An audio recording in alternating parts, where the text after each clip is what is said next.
Hello, Cashin and Neil. Cashin, these are your Solex. I'm going to test, and I'm going to give you some information on the care and feeding of your Solexes. First, we start with the fuel pump. Make sure you've got the factory fuel pump with a priming lever on it. This is a high volume, low pressure pump. These carburetors only work about 3 psi, but they like a lot of volume. And make sure you've got fresh fuel, and fuel filters clean, and you got clean spark plugs. And we're going to go over a few adjustments. And let's see, first of all, installation of the carburetors. I'll give you information on installation. And before you tighten them up, snug them up, fit the air log to the carburetors because there's enough movement on the carburetors that they can be out of position relative to the air log. Let's see, let's get handy tools, wobble sockets. A 1/4-inch drive is all you need to get inside underneath here and snug everything down. If you're when attaching the fuel lines, you're going to want to use 2 wrenches, one to stabilize the fitting in the float bowl cover, and the other one to work the swivel fitting. That way we don't rip threads out of here, which, by the way, I've helicoiled both of these covers, so you're good to go there. Tuning, use the synchrometer right out of the box. That the BK1 to 36 works, just fits perfectly on the carburetors. Let's see. Fuel filter, fresh fuel, fresh spark plugs, and adjustments that we're going to be making. We're working with the idle mixture screw right here on each of the first barrel. These are the second barrel, and they're not used, and these are blanked off anyway, so don't bother messing with them. And you adjust this in and out until you get your best idle, and I will show you that using my little tachometer over here. And the other adjustment we get to make is the actual idle speed. And you do have some small amount of adjustment here on the choke levers. You can move the set screw in and out to get the proper alignment for the choke levers with respect to the choke cable. Make sure everything is lubed up there, because as you operate the choke cable, you're actually moving all the entire throttle linkage off that one little knob on the dash. Let's see what else. Got all the mating surfaces are trued up here, machined, and we got all factory gaskets. You can see in the red. Parts about all CAD plated. And throttle linkage, yes, throttle linkage is critical. As you can imagine, just a little bit of throttle linkage being off a smidge will give you cause issues for you. And these the only way to tune these carburetors is when they're fully warmed up, and then we'll be disconnecting the linkage so they're independent of each other, so we can get the best running on each carburetor. And then, as the final step, you'll install your throttle linkage. Let's see. Now we'll go on to the tripod. Now, and let's see, what we're doing over here is we're going to be using the RPM part of the gauge and of the machine. What is this? Analyzer. And what I have here is the low RPM scale on the bottom, the high on the top. We'll be using the low, and what I'm going to do is, as this thing idles, I will be adjusting the idle mixture screw, and you'll be able to see the idle changing. What we're doing is we're looking for the best idle speed that we can get, and not have the carburetors backfire if they're getting too lean. So it's a delicate balance, and I'm sure Neil is familiar with this process from other automobiles. And what I want to do now is to get this set up to where we can see the airflow or lack of it. What we want to do is get balanced airflow through the first barrel of each carburetor. We want minimal to as little airflow out of the second barrel, and that's going to be due to the machine work that has been done. The guys that do the machine work do an amazing job. So first thing I'm going to do is get these things warmed up. It's a cold start in terms of the carburetors have not been operated for about a week now. I've just been letting them sit ambient temperature, and we got it's not particularly cold here, but the carburetors have not been operated for some time. So we'll see how they do after they sit for about a week. I primed the fuel system. This is, of all the cars that Mercedes made, this is the one that does not like to sit the most. These things are just notorious for not liking to sit, so you need to drive the car regularly, minimum of probably once a month. Let's see, so now we're going to do a cold start. Depends on your engine and condition. You may need to blip the throttle once to get a little juice in there. I'll do one blip and choke. Let's see what we got.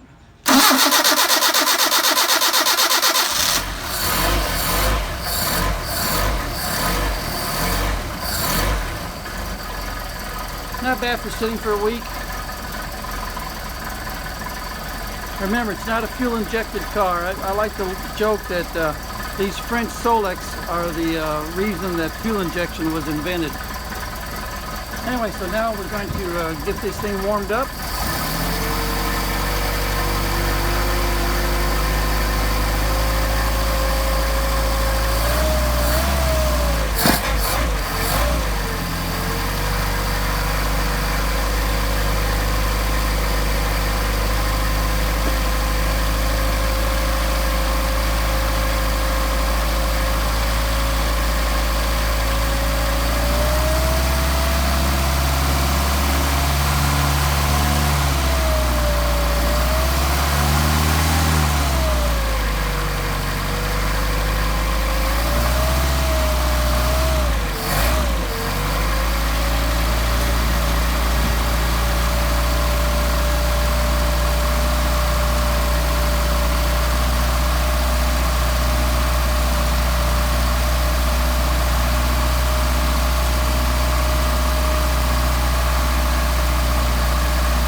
My jam nut came off.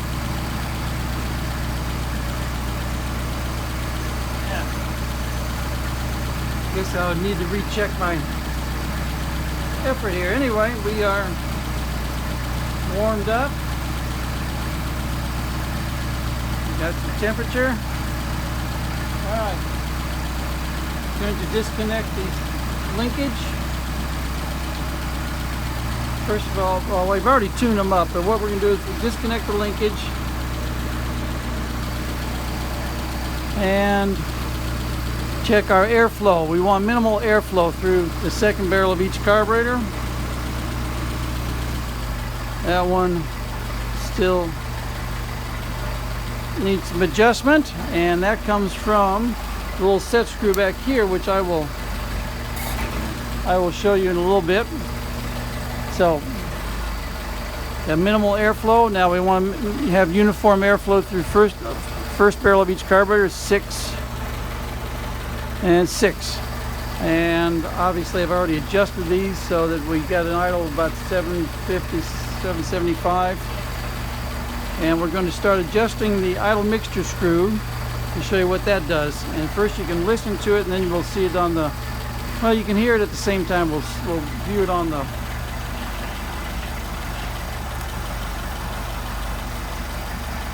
analyzer down here. So what we're looking at is this screen right here.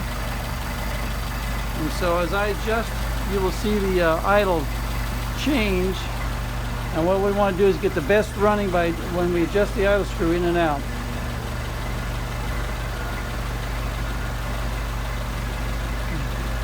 Picking up idle a little bit there. Picking up idle. Now it's dropping off, so we want to go back to where we're picking up idle. Get our best idle speed, but not lean it out or enriching it too much. So we're going to stop right there.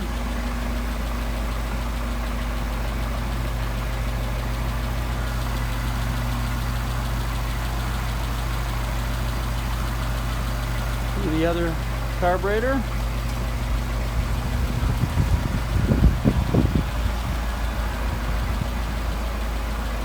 See, we're starting to lose RPM. So back it out. Picking up RPM. And it's starting to stabilize, so we don't want to go out too far. And we will put on the throttle rod. See if it doesn't change. Now we're going to go over to the high side, and we're going to rev it up, make sure it doesn't pop through the intake, meaning we're a little on the lean side.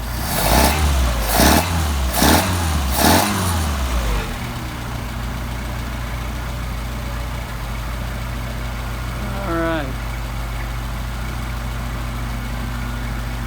Now we're running about 650.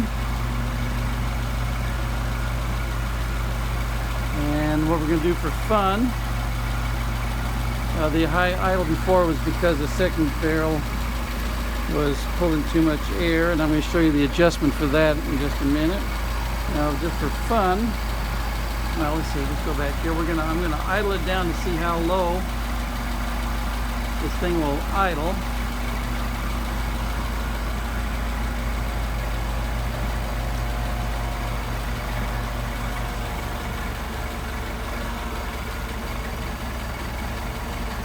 This is just a mark of indication of how well the carburetor work was done.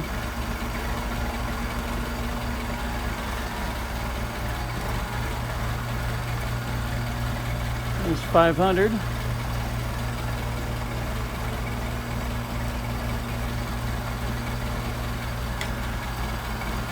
$450. So we can get a nice idle around 425, 450. Don't want to do that too long, but it gives you an idea of the carburetors, how tractable they are. So now we're going to get this back up to where it belongs.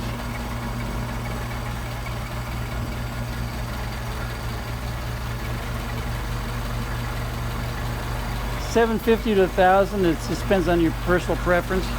I've seen two figures in the literature, $750 or $1,000. It's just whatever you want, whatever makes you feel good. You know, I like 700, give or take, 750.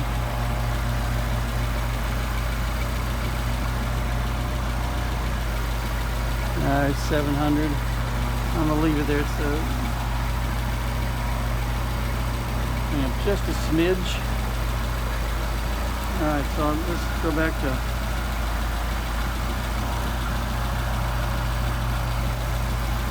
here, and what I'm doing is balancing the airflow. So right now we're at 6 here,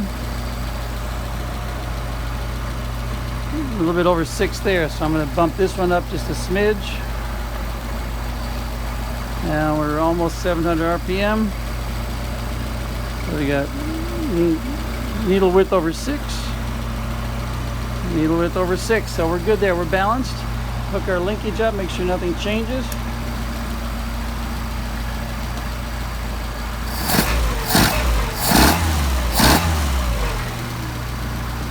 Alright, now then, what I was going to show you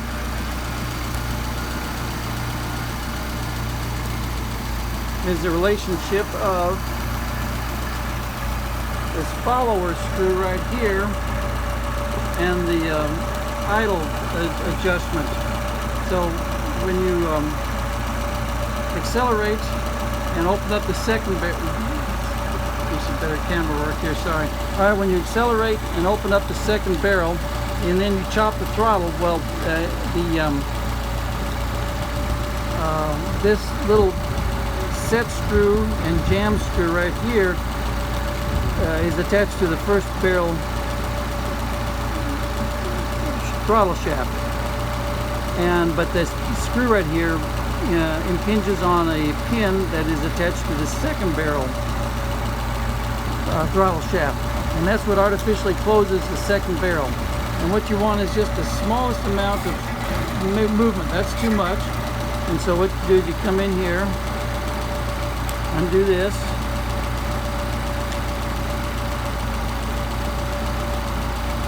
screw that down. We have minimal, not tight, not too tight. You want just, see, just a little bit. That's still a little bit loose.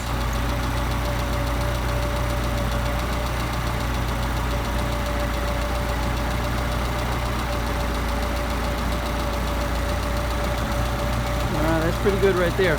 And the reason I mention that is because if you adjust your idle here, that's going to affect the clearance on this shaft right here.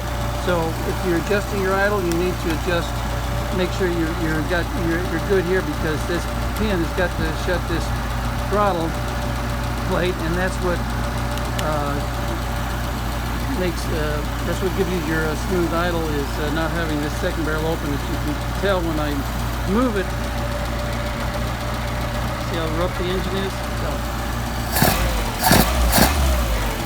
Alright, same thing over here. Let's check this one.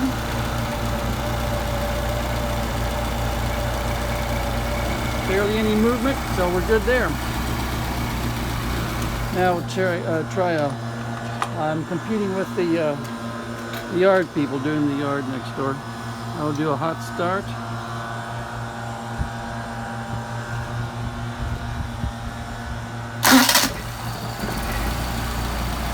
Okay, we're good to go.